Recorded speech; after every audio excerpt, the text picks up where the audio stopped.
Que a paz de nosso Senhor Jesus Cristo esteja em nossos corações. Queridos radioouvintes, queridos internautas da rede, é uma alegria muito grande realmente estar aqui de novo em Catanduva e pela primeira vez no Semeador. Vocês estão de parabéns, a casa é linda, material e espiritualmente falando. Entrar aqui, eu me senti em casa.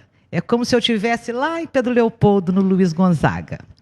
Ser recebida pelo abraço carinhoso de vocês, pela atenção carinhosa do Ricardo, do Rubens, é realmente uma honra que não mereço. Eu só estou aqui porque, com certeza, o Ricardo conhece a minha necessidade de trabalhar. Do contrário, eu não seria a pessoa mais indicada para estar aqui usando essa tribuna. Eu vim falar de como Chico Xavier se tornou um exemplo de vivência evangélica. E falar de Chico Xavier, nós temos que nos fechar no tema da caridade. Porque ninguém como ele conseguiu nos demonstrar que realmente fora dela não há salvação. Então, toda a moral do Cristo, ela se apoia neste pilar da caridade. Nada resume melhor a mensagem, o pensamento de Jesus. Nada resume melhor esses nossos deveres para com Deus, para com o próximo e para com nós mesmos. E a caridade representa a nossa bandeira máxima, que Kardec, com muita felicidade, escolheu. Fora da caridade não há salvação. E Chico Xavier disse certa vez que se Kardec tivesse escrito fora do Espiritismo não há salvação, ele teria escolhido outra doutrina para servir a Jesus. Porque o Chico não era sectarista. Ele entendia que a mensagem de Jesus deveria abranger a todas as pessoas. E quem quisesse seguir Jesus tinha que se esforçar para ter essa visão ampla dos passos que devem nortear as nossas vidas, não é?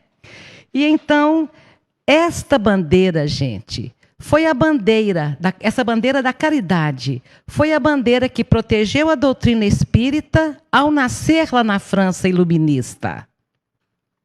Porque ninguém poderia combater, apesar de todos os medos que os fenômenos despertavam, ninguém poderia combater uma doutrina que tivesse como lema a caridade.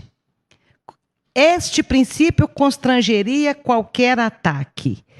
E foi exatamente esta bandeira que protegeu o Chico Xavier.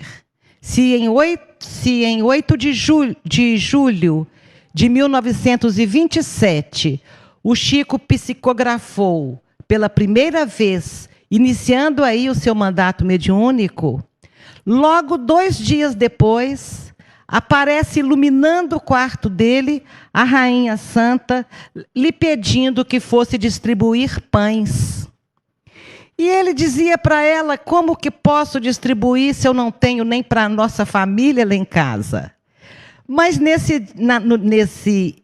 nessa sequência de fatos, ele pega 8 pãezinhos, convida a irmã Luísa, a quem ele tinha um respeito e um carinho muito grande, a irmã mais velha, e vai a uma ponte lá da nossa cidade de Pedro Leopoldo e reparte aquele pão.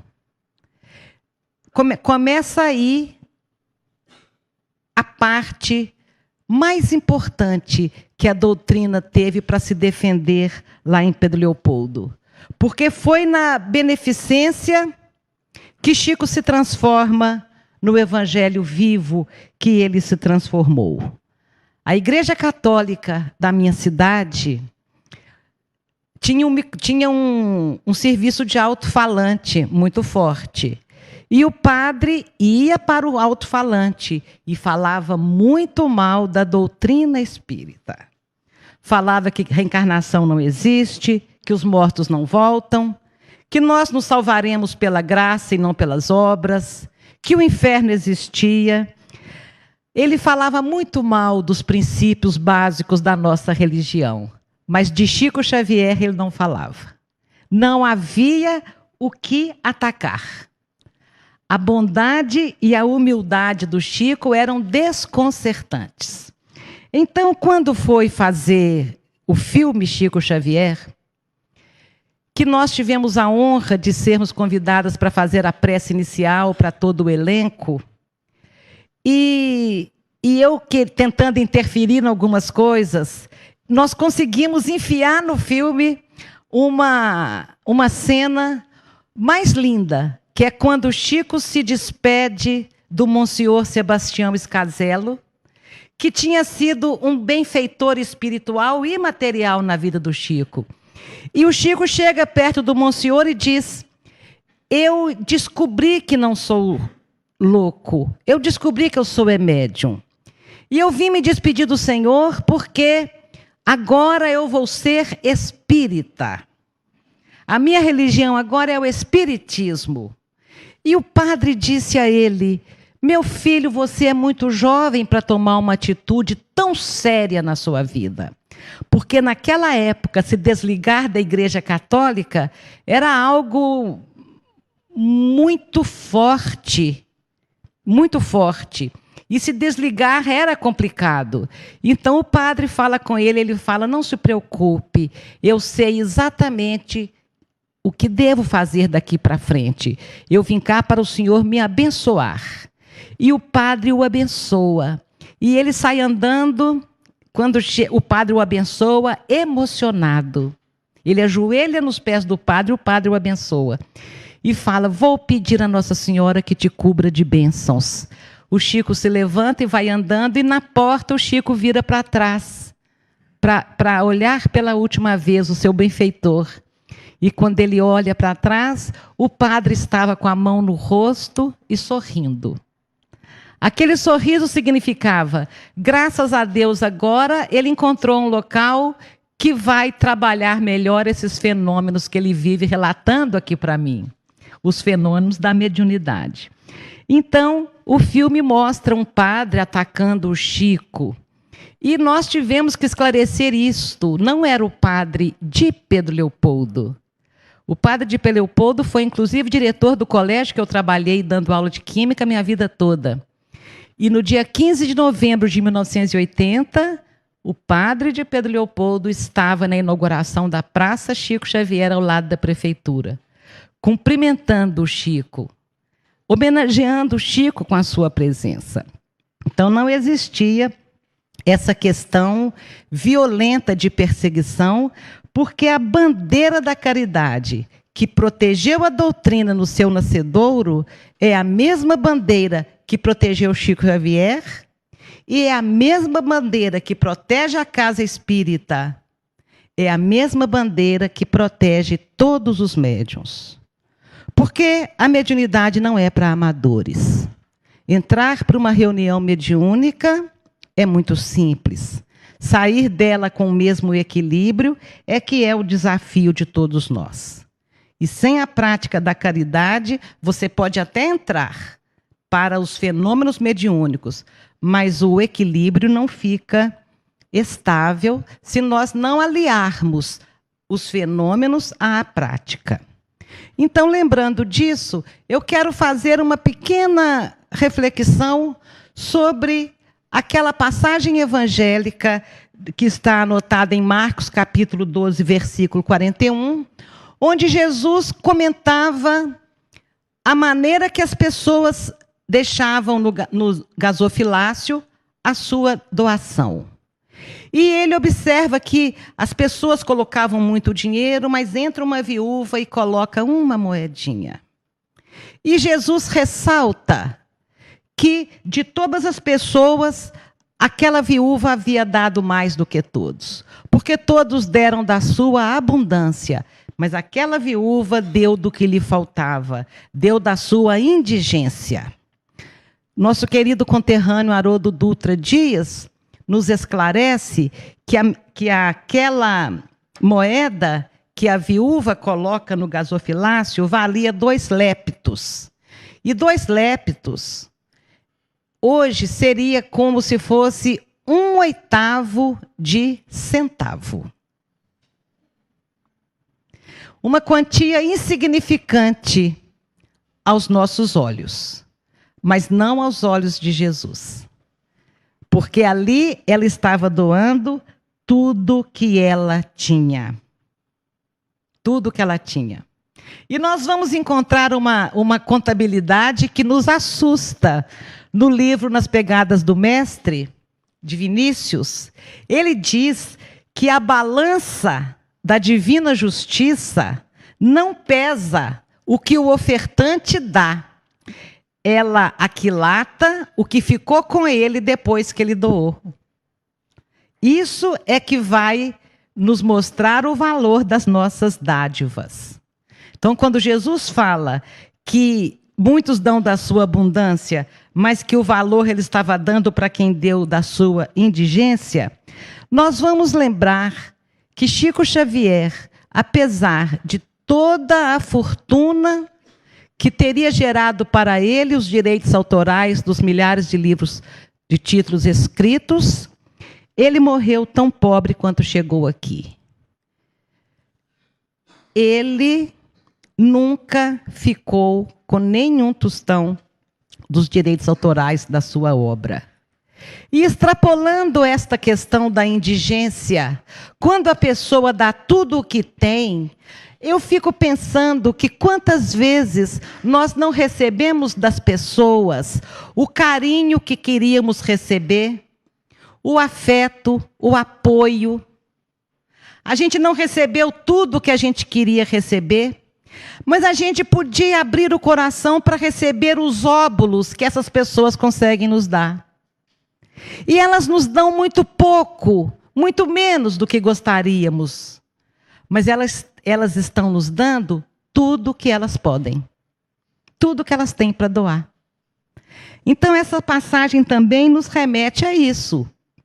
Quando, em vez de nós reclamarmos do pouco que estamos recebendo, vamos observar que aquela pessoa está dando o que pode. Porque ninguém dá o que não tem. Então, a gente pode trazer isso para a nossa vida. E o exemplo de Chico, ele foi, ao longo da sua existência, recebendo conselhos muito sábios. Do Emmanuel, ele recebe o conselho da disciplina, que todo mundo conhece, como uma condição essencial para o desempenho de qualquer tarefa.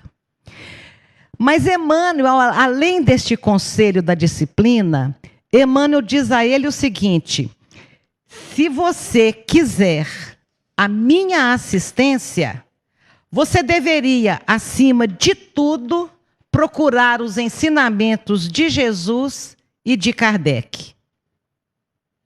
E ainda disse mais: se algum dia eu, Emmanuel, te aconselhar algo que não estiver de acordo com Jesus e Kardec, me esqueça e fique com eles. É muito interessante a gente observar isso, porque o Chico teve sorte com seu mentor. Ele nunca precisou esquecer o querido mentor, porque Jesus, Kardec e Emmanuel formaram este pilar que fez e faz de Chico Xavier o exemplo que nós devemos nos esforçarmos ao máximo para seguir. Porque, às vezes, a casa espírita encontra um médium muito bom, que tem um mentor muito bom, mas o mentor é espírito, mas não é espírita. O mentor não conhece nada de Kardec, já vi isso. Então ele começa a orientar aquela casa e vão entrando práticas muito certas, terapias muito certas, mas que não fazem parte da doutrina espírita. E se nós não nos atermos para a fidelidade a Jesus e Kardec, daqui a pouco nós vamos ver a espiritualidade se organizar para trazer à Terra a 4ª revelação para restaurar o espiritismo primitivo. Como veio a 3ª revelação para restaurar o cristianismo primitivo, que havia se perdido ao longo dos séculos por tantas novidades que foram incorporando ao seu fundamento. E então a gente vê que Chico Xavier teve a disciplina necessária para o trabalho. E ele conseguiu realizar com tanto desprendimento essa disciplina, porque ele entendeu que ali estava a chave da liberdade. E ele disse: disciplina não é uma célula trancada, é a chave que lhe permite sair e voltar. Obedeço para ser livre, escolhi a liberdade. Olha que maneira interessante. Se você não quiser ninguém no seu pé, faça a coisa certa, que você vai ter liberdade de agir. Não é assim que acontece? Eu entendi bem isso na minha adolescência. Se eu queria liberdade para passear, eu precisava de ter muita disciplina no comportamento para que meus pais me liberassem. Se eles não me liberassem, eu não poderia me divertir. Então, eu gostava da liberdade. De uma certa forma, a gente procura a disciplina para poder ser livre. E hoje, a coisa não mudou muito. Nós todos precisamos de compreender que teremos liberdade à medida que nos mostrarmos responsáveis pelo papel de cada um. Porque quando não se tem responsabilidade, é preciso de ter alguém ali do lado, cobrando e etc. A Dona Maria João de Deus, eu fui no hospital que ela foi criada, é numa cidadezinha que chama Santa Luzia. É a nossa amiga que morava ali em Venda Nova, ao norte de Belo Horizonte, sabe bem onde é Santa Luzia. Lá tem o Hospital São João de Deus. A mãe da Dona Maria São João de Deus era lavadeira nesse hospital. E teve a Maria, que foi a mãe do Chico. E a Maria foi criada lá e estudava. E eu vi os cadernos da Maria, a letra dela. E ela foi alfabetizada, coisa muito rara nessa existência. E quando ela se vai, ela se mostra muito mais culta do que nós imaginávamos, porque nesta existência, onde ela foi a mãe do Chico, ela escolheu a maternidade com dificuldades materiais, que era uma experiência que ela queria viver. Então, ela vem e dá 2 conselhos para ele. Seja a tua mediunidade uma harpa melodiosa. Porém, no dia em que receberes os favores do mundo, como se estiveres vendendo seus acordes, ela se enferruja para sempre. Se enferrujará para sempre. O dinheiro e o interesse seriam as enhavres nas suas cordas. Sê pobre, pensando naquele que não tinha uma pedra onde repousar a cabeça dolorida.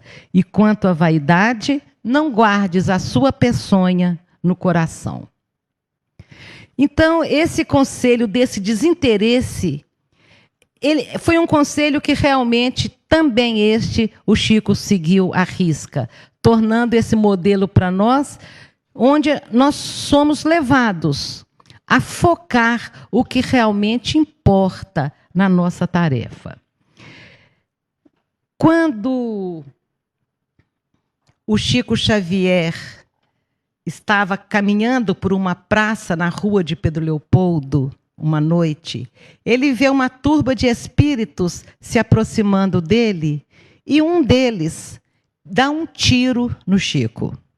Nós não vamos falar aqui como que espírito atira. Se alguém não souber, depois o Ricardo esclarece aí, porque no Laboratório do Mundo Invisível, no Livro dos Médiuns, nós podemos perfeitamente encontrar o embasamento para o que a gente está falando aqui. Um espírito dá um tiro no Chico. E o tiro pega no ombro. E a minha mãe se lembra dele não conseguir mexer o braço, ficou doendo o braço dele. E ele fala com o Emmanuel: por que você não me protegeu e deixou aquele tiro atingir? Eu não estou conseguindo escrever. E Emmanuel diz a ele: você pensa que quem te protege somos nós? Quer dizer, os espíritos superiores? Quem te protege são as mãezinhas desencarnadas dos presidiários que você visita. Porque elas não querem que te aconteça absolutamente nada de mal, para que você possa continuar visitando os filhos delas. Porque você é a única pessoa que leva amor para eles. Então, veja, a gente deixa a seara de trabalho e vai rogar proteção aos mentores espirituais. Sem imaginar que a proteção que nós todos precisamos virão de nós mesmos à medida que houverem pessoas gratas perto de nós. É a gratidão dos outros é que sempre nos protegerá. Não há outra saída. É uma gratidão que cada um vai conquistar. Então, a obra que Chico Xavier deixou, ela não teria tanto êxito se ele não tivesse agregado aos livros a vivência do Evangelho. Então, muito se tem falado a respeito da fidelidade de Jesus, da fidelidade do Chico aos ensinamentos de Jesus. Mas nós observamos também a extrema fidelidade dele a tudo que ele escreveu. Num claro entendimento de que a mensagem que nós psicografamos, a mensagem que nós psicofonamos, se me permitem o neologismo, a mensagem que nós recebemos como médiuns, ela tem que ser dirigida primeiro para nós. E, às vezes, equivocadamente, um médium pega uma página bela que ele recebeu e fala: eu preciso divulgar isso, eu preciso de mostrar para as pessoas isso é muito lindo, sem antes ter o trabalho de introjetar o próprio ensinamento. Às vezes a pessoa termina uma palestra, alguém chega e diz: adorei sua palestra, fulano tinha que estar aqui para ouvir isso. E eu penso, não entendeu nada, vou voltar lá e vou falar tudo de novo. Porque se nós começarmos a pensar que é para o outro, nós não vamos ter o aproveitamento necessário. Então, o Chico sempre incorporou para ele tudo que ele escreveu. E as pessoas diziam, às vezes criticando, da extrema humildade do Chico. Ah, não pode, pelo amor de Deus, não tem condição não. Ele sabe que ele não é um cisco. Acontece que eu fiquei pensando, fiz uma comparação bobinha. O menino joga futebol na várzea. Não sei como é que chama aqui. Lá na minha terra chama pelada. Mas está todo mundo vestido. Como é que chama aqui esse futebol? E o menino está lá jogando no meio dos seus amigos. E ele é bom de bola pra caramba. E ele é ovacionado pelos seus colegas.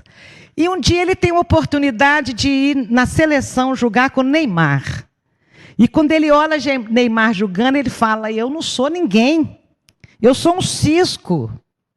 Porque ele viu quem era bom. Então, a extrema humildade de Chico é porque ele conhece Jesus e os mentores mais do que nós. É porque ele vê realmente a luz. Então, ele vê que ele não estava naquela estatura. Por isso, a humildade dele. Se o nosso padrão formos uns aos outros, nós seremos bons em algumas coisas. Mas se a gente tiver realmente Jesus como modelo e guia, nós vamos perceber toda a nossa insignificância.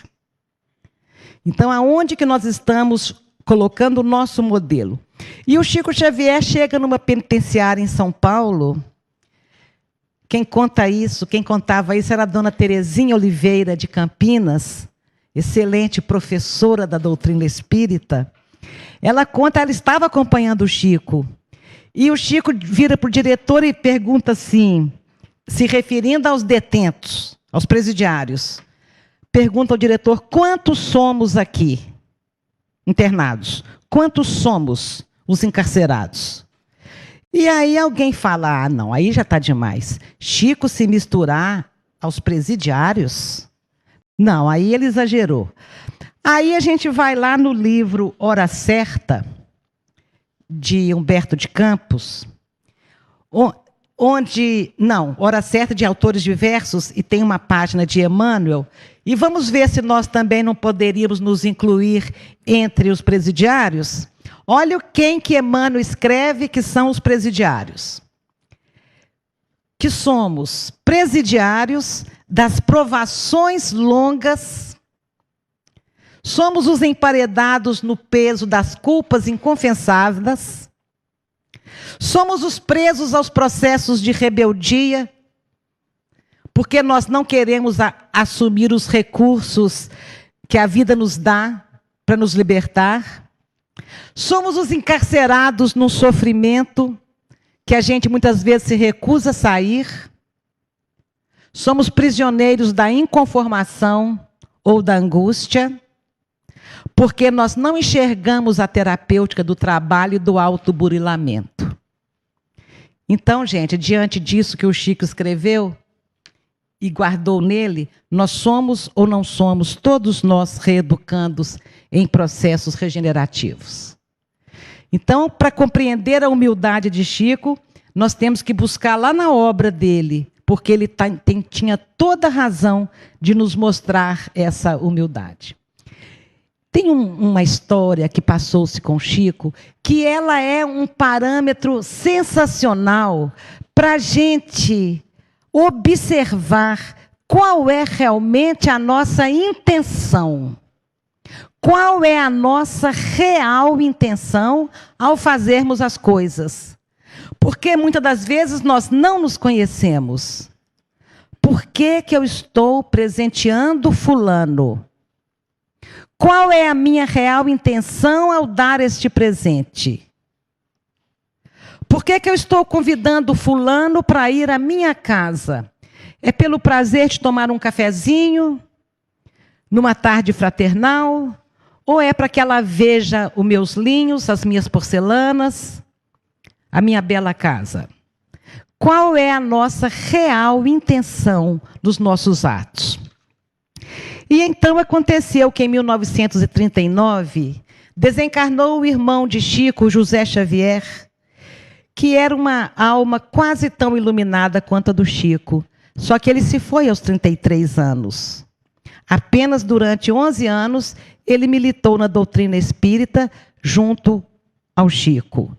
O Chico recebia os espíritos sofredores e o José dialogava com esses espíritos, porque não tinha nenhum lugar ainda para fazer as reuniões de intercâmbio mediúnico e desse socorro espiritual.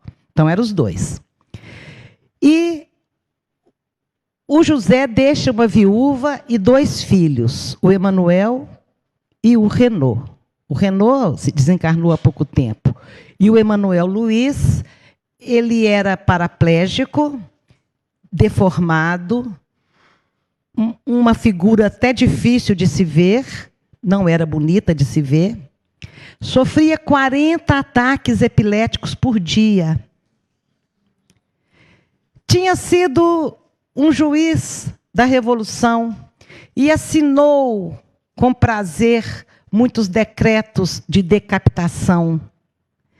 E ali ele volta com aquele resgate doloroso, com a própria mente toda desestruturada, próprio cérebro. E então, a mãe dele, a dona Geni, foi internada no hospital, que naquela época chamava hospício. Hoje tem outros nomes, mas era um hospício. E o Chico, então, leva a Geni para ser internada em Belo Horizonte e volta para casa muito abatido. Quando ele chega em casa à noite, o menino chorava.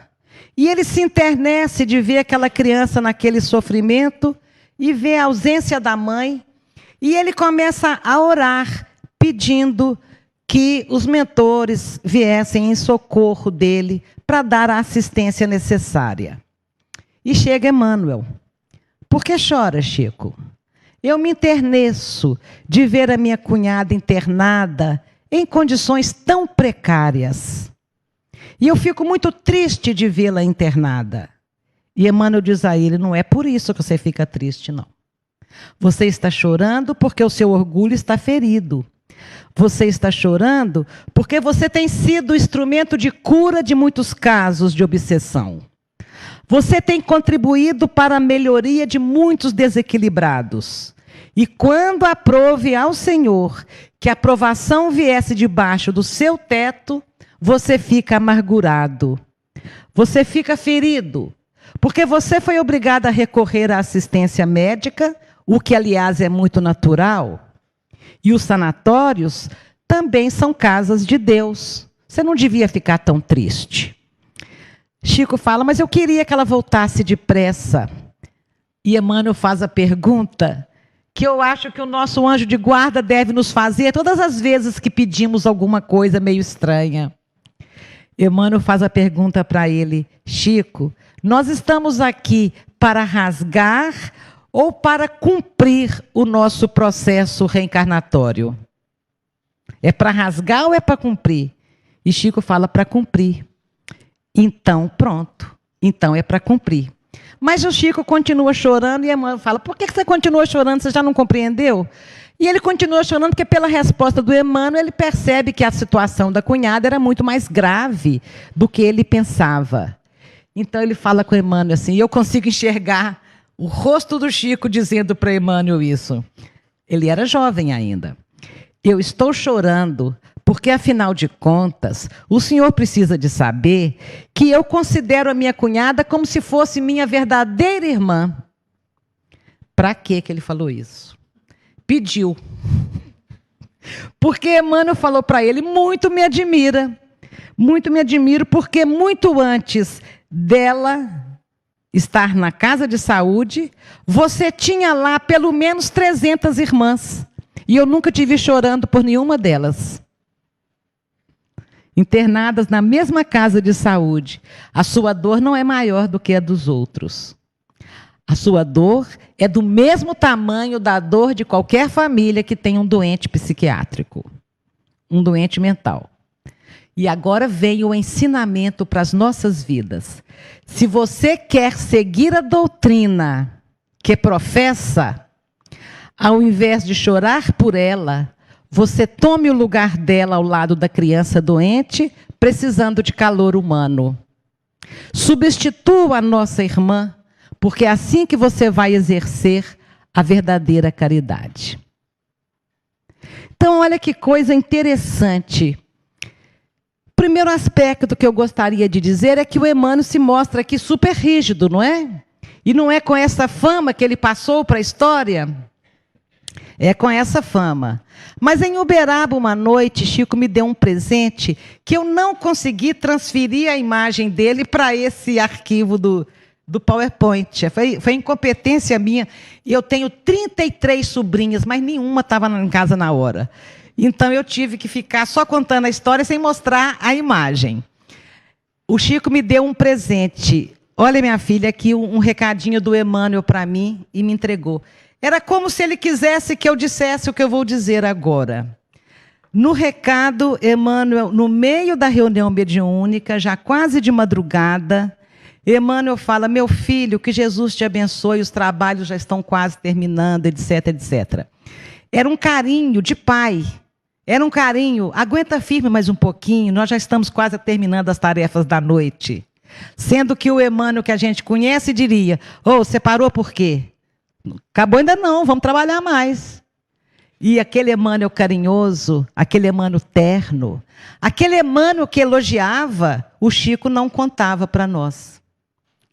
Ele só contava o Emmanuel rígido, o Emmanuel exigente, porque não era para Chico que Emmanuel dizia que eram as coisas, era para nós, os seguidores que viríamos depois. Nós é que somos os necessitados de todo o xingamento que ele escutou. Nós que somos os necessitados. Então, porque o Chico, ele foi se moldando muito mais rapidamente do que a gente pode imaginar. E quanto mais a gente estuda a obra do Chico, aliás, essa eterna desconhecida, mais a gente tem condições de ir estabelecendo cada fato que eu vi acontecer que eu olhava encantada, deslumbrada. Meu Deus, quanta sabedoria! De onde o Chico tirou isso? De onde ele tirou essa resposta? E estudando a obra dele, a gente reconhece. Querem ver mais uma? Chico fala uma das frases mais lindas. Olha, as pessoas que se aproximam de mim querem ler o Evangelho em minhas atitudes. Ler. Ler na pessoa. E olha que coisa extraordinária, ele escreve isso, ele diz isso numa carta, e eu falo, meu Deus, como que ele tem um poder de síntese, de colocar um roteiro de tanta profundidade para que a gente observe e fica tentando enxergar o que realmente os nossos mentores esperam de nós na tarefa da casa espírita. Porque ninguém mais, neste milênio, suportam pessoas com um discurso muito distanciado das atitudes.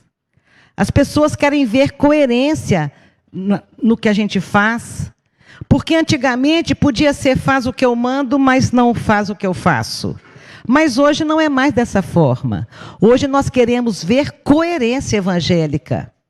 Nós queremos ver isso. Então eu fiquei pensando, onde que Chico tirou isso?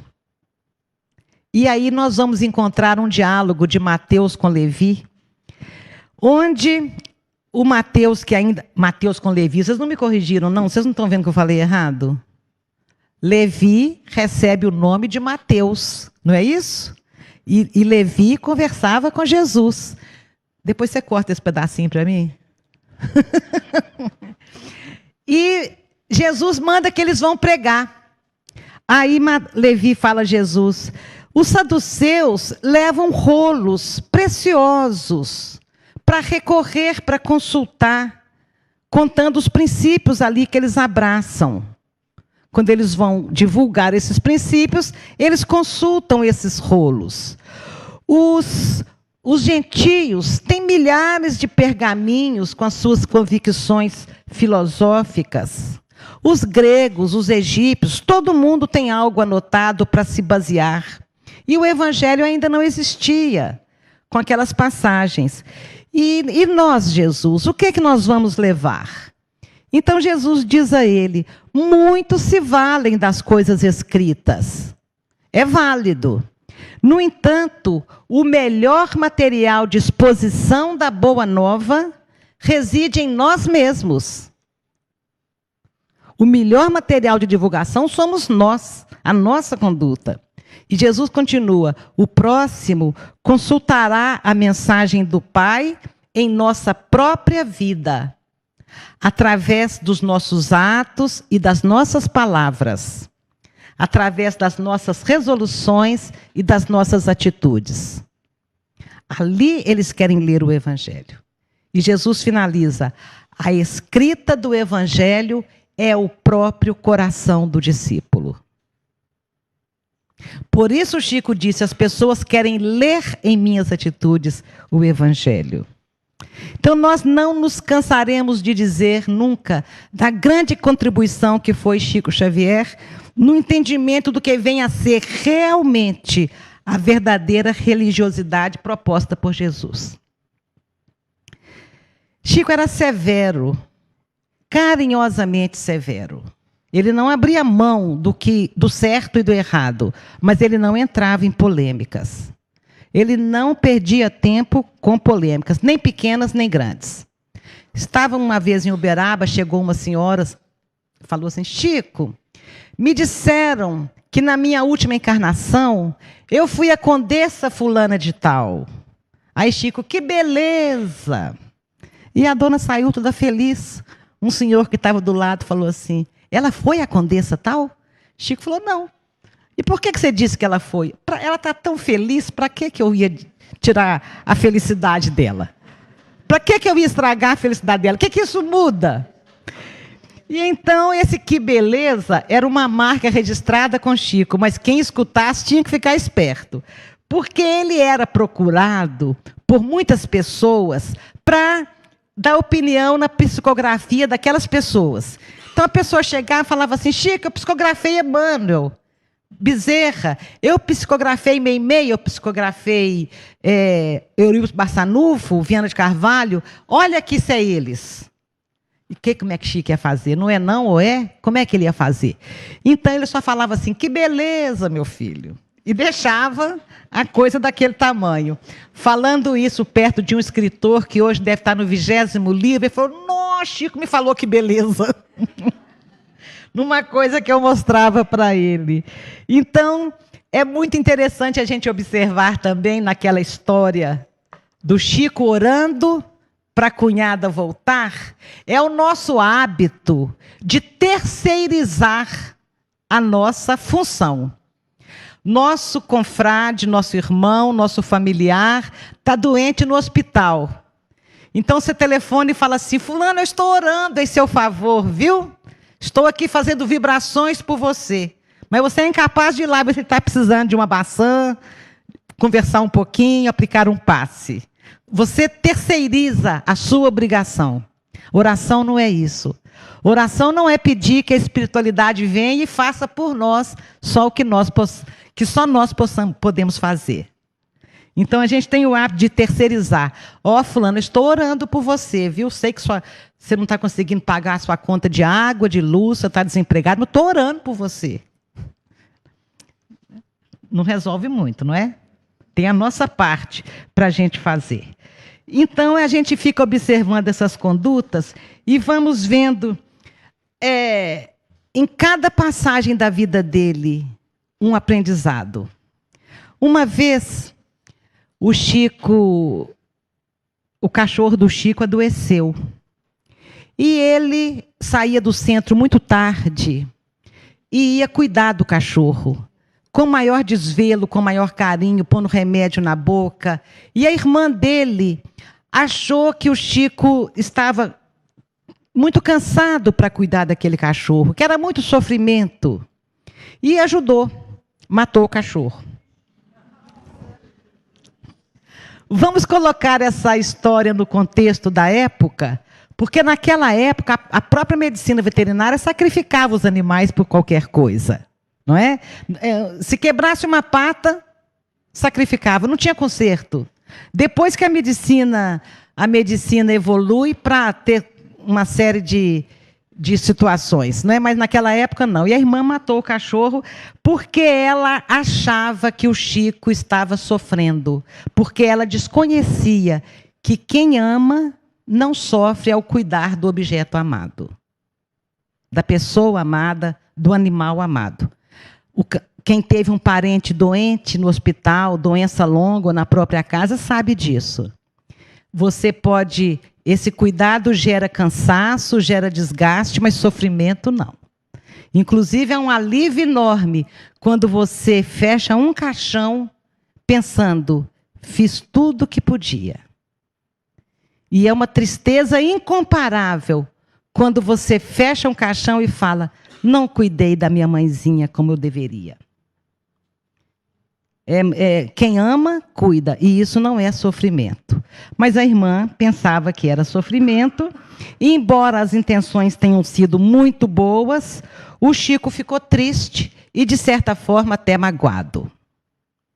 Ficou realmente muito magoado. A mágoa existe. O Chico Xavier se magoava? Magoava. Naquela idade ainda jovem, magoava. Até mais velho se magoava. O que se distingue uma alma evangelizada de nós outros é o tempo que a mágoa perdura no coração. Nós todos nos magoamos. Agora, o tempo que essa mágoa perdura é que vai definir o nosso status de evolução espiritual. Tanto é que no livro Missionários da Luz, André Luiz nos diz que as aves de rapina podem sobrevoar a nossa cabeça, mas não podem fazer ninho. Então a mágoa existe, ela pode chegar, ela não pode se alojar. E o Chico estava magoado com essa irmã. Então Emmanuel se aproxima e fala: Chico, há uma nuvem de mágoa se formando em torno do seu coração. Vamos aprender bem isso, hein, gente? Quem gosta de saúde cardíaca. Há uma mágoa, há uma nuvem se formando em volta do seu coração.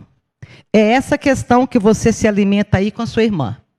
E essa questão deixou de ser uma questão privada no momento em que passou a perturbar a sua atividade mediúnica. E Emmanuel diz, nós estamos tendo dificuldade, imensa dificuldade, em aproximar de você em função da sua mágoa. Olha que coisa interessante. A pessoa vai para uma reunião mediúnica e não consegue dar passividade. Porque os mentores da reunião não conseguem se aproximar para fazer o acoplamento da entidade que vai comunicar. Ela está ali magoada. E aquela mágoa faz uma barreira que afasta qualquer aproximação. A espiritualidade, no momento, tem nos mandado cartas pedindo aos brasileiros que reajam, procurando os incentivos, o caminho do otimismo e da esperança. Porque, segundo eles, na crosta planetária brasileira, há uma nuvem intensa de pessimismo, de revolta e de desânimo no Brasil, por conta da situação que estamos atravessando, que a espiritualidade superior está tendo dificuldades em nos proteger. Então, eles pedem a cada um de nós que sejamos espíritas neste momento e que possamos sentir o melhor que a gente possa. Porque, vejam, eu fico olhando, eu não consigo amar uma figura política como se fosse minha irmã. Mas eu posso perfeitamente imaginar que a minha irmã pode fazer uma coisa que é indefensável. Mas nem por isso eu vou execrá-la, eu vou desrespeitá-la, eu vou divulgar o mal. Eu não consigo amar um político que eu vejo que está fazendo tudo de acordo com os próprios interesses apenas. Amá-lo como se ele fosse meu irmão. Mas entre os meus 7 irmãos, eu consigo imaginar um deles tendo uma conduta repreensível e nem por isso eu vou execrá-lo no meio da rua. Eu vou execrá-lo nas redes sociais. Eu vou lamentar e vou buscar a melhor atitude para resolver a questão. Então, nós, como espíritas, devemos lutar a nossa luta de maneira espírita, de maneira cristã. Não abrindo mão do nosso papel de cidadão, mas agindo com respeito aos limites do outro. Porque o poder é um karma como outro qualquer. O poder é um karma como outro qualquer. Então, Emmanuel diz ao Chico, esta sua questão com a sua irmã passou a perturbar a atividade mediúnica. E Chico fala, o que é que eu devo fazer? Emmanuel diz, descubra algo que ela gostaria muito de ter e apresentei. E Chico, como todo bom mineiro, fala, uai, ela que me magoa, eu que tenho que presentear? E Emmanuel diz, a receita não é minha, é de Jesus. E Chico compra uma máquina de costura Singer em 10 prestações. Eu sei a marca porque eu conheci a máquina, porque a Lucília costurou até bem tempo ela costurava. Conheci essa máquina, Singer. Minha mãe tinha uma igual. Então, comprada em 10 prestações. A hora que a irmã viu a máquina chegando, a alegria e o reconhecimento da irmã foram tão grandes, porque era como se você tivesse dado para sua irmã hoje um helicóptero para 8 pessoas. A dificuldade era a mesma. A alegria dela era tão grande que do coração dela sai uma intensa luz e vai de encontro ao peito do Chico e desmancha e dissipa aquela nuvem negra que estava no coração dele e que acabaria por adoecê-lo. Então, vejam, ele estava magoado. Ele fez com que a própria pessoa que o magoou desmanchasse uma mágoa que ele sozinho não estava dando conta. Esta é a receita do viver bem. Encerrando, eu conto mais um caso de perdão.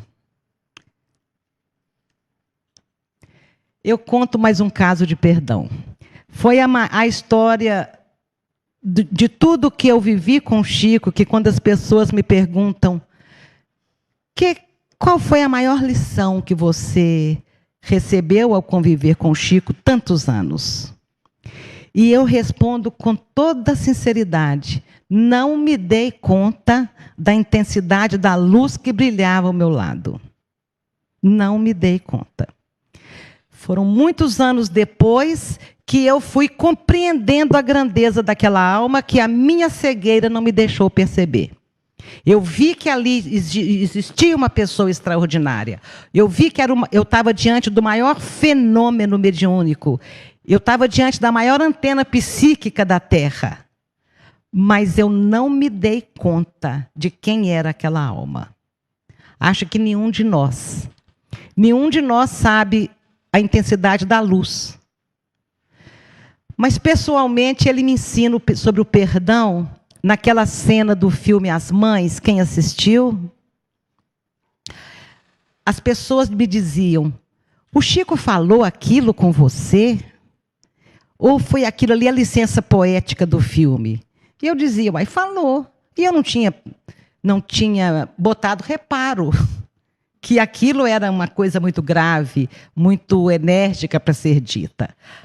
A história era, o meu filhinho cai da garupa da bicicleta da babá, que, em vez de passear com ele numa bicicleta adequada, passeia com ele numa bicicleta grande, porque a dele estava com o pneu furado. Então, coloca aquela criança de 3 anos na garupa e vai passear. E ele para na esquina para comprar alguma coisa na mercearia, e quando ele vai subir na bicicleta, parada, ele cai do outro lado. 2 pontinhos na cabeça e mais nada. Na sexta-feira de manhã. Na segunda-feira ele tem a primeira convulsão e daí 2 horas ele partiu. Então, ela tinha 16 anos, a babá. E ela me dizia, eu matei seu filho, você me perdoa? E eu dizia, não há o que perdoar. E ela voltava daí algumas horas, ou no dia seguinte, Célia, me perdoa, eu matei seu filho. Você não matou meu filho. Por favor, vá cuidar dos outros 2. Então, com umas 3 semanas, eu já estava em condições de explicar para ela que ela era responsável pela queda, mas não pela morte. Que ele poderia não ter morrido de uma quedinha tão boba. Então, está perdoada, Sãozinha, mas não há o que perdoar. Quando eu chego em Uberaba, Chico me de cara. 4 meses após, ele me diz, você perdoou a babá, não é, minha filha? Olhando nos meus olhos. E eu pensei, perdoei, Chico. E não falei, eu perdoei, Chico, mas não precisava de eu explicar para ele que eu sabia que não era uma questão de perdão. Só falei, perdoei, Chico, olhando nos olhos dele. E ele me solta, você acha que você fez muito por tê-la perdoado? Você deveria tê-la agradecido que foi dos braços dela que ele caiu e não dos seus. Nem você, nem seu marido suportaria o remorso. Então, ali, ele me mostra o outro lado do perdão. Estava na hora do meu filhinho partir. E, por sorte minha, ele cai da garupa da babá e não dos meus braços. Quantas vezes nas nossas vidas nós odiamos os instrumentos cegos da lei, quando eles estão ao nosso lado e fazem acontecer coisas aparentemente horríveis, mas que são parte do nosso planejamento reencarnatório. No nosso lugar. Eles fazem as coisas horríveis no nosso lugar. uma médica em Aracaju, me dizia arrasada, porque na única noite que ela não buscou os filhos, a filha de 16 anos na balada, e deixa a menina voltar com o namoradinho de 19, o namoradinho bate o carro e a menina morre. E ela dizia, eu me consumo em culpa, porque eu estava de plantão no hospital. Se eu tivesse ido buscar a minha filha, ela não teria morrido. É porque eu estava ocupada. Então eu pude explicar para ela que agradecesse ao genrinho, o genro, que passou pela vida dela só para bater o carro no lugar dela. Porque eu dizia para ela, você confia em que Deus? Você confia num Deus que é todo justiça, todo bondade, todo proteção, todo presença em nossas vidas? Ela, sim. E você acha, então, que se tirar um dos atributos de Deus, ele deixa de ser Deus? Sim. Então você acha que também Deus estava ocupado naquela noite e deixou a coisa acontecer porque ele estava ocupado e não viu? Não, eu não acho. Então, se Deus estava presente e não impediu, porque não era para ser impedido. Agradeça o genro que passou na sua vida, em vez de carregar esta culpa no seu coração.